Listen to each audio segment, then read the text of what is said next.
নমস্কার বন্ধুরা, Sreemoyee astrological tips চ্যানেলে তোমাদের সকলকে স্বাগত জানাচ্ছি। আমি রবির মহাদশা এবং তার অন্তরে বিভিন্ন গ্রহের অন্তর্দশা নিয়ে তোমাদেরকে জানাচ্ছিলাম, অর্থাৎ কী ফল আমরা সেই অন্তর্দশাতে পাই সেই নিয়ে বলছিলাম। আজকে আমি তোমাদেরকে রবির মহাদশা এবং তার অন্তরে শনির অন্তর্দশা হলে আমরা কী ফল পেতে পারি সেই নিয়ে জানাবো।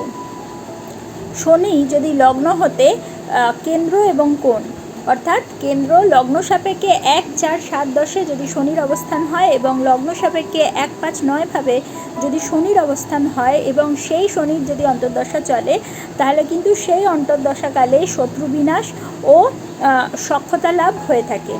এবং শনি যদি স্বক্ষেত্রে এবং তুঙ্গক্ষেত্রে যদি অবস্থান করে, তাহলে কিন্তু কার্যাদি মানে শুভ কার্যাদি অনুষ্ঠান সম্পন্ন হয়ে থাকে এবং রাজসম্মান প্রাপ্তি হতে দেখা যায়।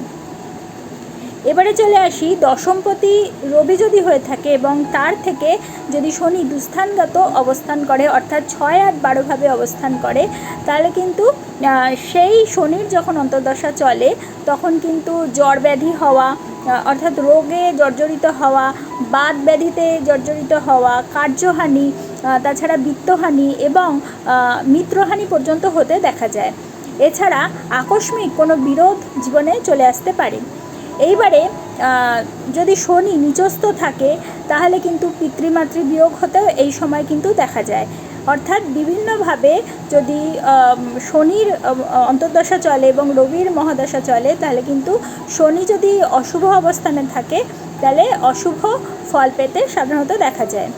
এবারে শনি যদি দ্বিতীয়ভাবে এবং সপ্তমভাবে অবস্থান করে, যেহেতু সপ্তম ভাব এবং দ্বিতীয় ভাব মারক ঘর হিসেবে ধরা হয়, সেক্ষেত্রে যাদের জন্মছকে শনি দ্বিতীয় এবং সপ্তমভাবে অবস্থান করে এবং তার অন্তর্দশা চলে, সেই সময় কিন্তু, এবং সেই ঘরটা অবশ্যই তোমার ম্যালিফিক হতে হবে, অর্থাৎ অশুভভাবে থাকতে হবে, মানে অশুভ অর্থাৎ শত্রু গৃহে থাকতে হবে সেই শনিকে, দ্বিতীয় আর সপ্তম ভাব শত্রু গৃহ হতে হবে।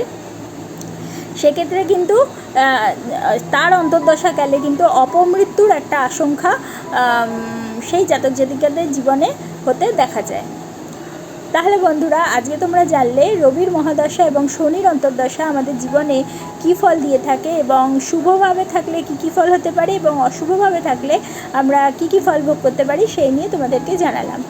যদি তোমাদের আমার এই ভিডিওটা ভালো লাগে, তাহলে অবশ্যই এটা লাইক করে দিও, তোমাদের পরিচিতদের মধ্যে শেয়ার করে তাদের জানার সুযোগ করে দিও, এবং যারা এখনও পর্যন্ত আমার চ্যানেলটা সাবস্ক্রাইব করোনি, অবশ্যই সাবস্ক্রাইব করে দিও এবং পাশে থাকা বেল আইকনটি প্রেস করতে কিন্তু একেবারে ভুলো না। তাহলে প্রত্যেকে ভালো থেকো, প্রত্যেককে ভালো রেখো। পরবর্তী ভিডিওতে আবার চলে আসবো।